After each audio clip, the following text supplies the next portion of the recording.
निलेश राणे विरुद्ध वैभव नाईक असा शाब्दिक संघर्ष सुरू आहे। नाईक शिंदेंकडून निवडणूक लढवणार होते असं निलेश राणे म्हणालेत, तर निलेश राणे भाजपाकडून निवडणूक लढवणार होते असं वैभव नाईकांनी म्हटलंय।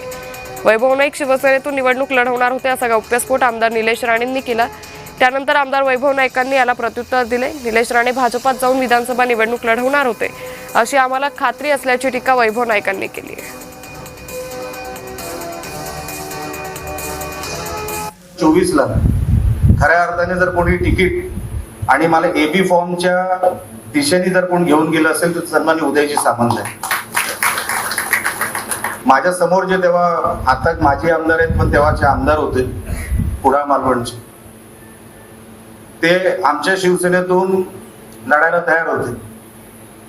अँटी चेंबर मध्ये येऊन बसायचे, सगळ्यांचा संपर्क होता, सगळे बोलायचे आणि ते फक्त येणार, एबी फॉर्म घेणार आणि शिवसेनेच्या धनुष्यबाणावर ते निवडणूक लढवणार इथपर्यंत सगळं झालं होतं। आजही मला शिंदे गटामध्ये या असं सांगत आहेत, परंतु मी उद्धव बाळासाहेब ठाकरेंबरोबर आहे आणि या गटामध्ये सुद्धा राहील।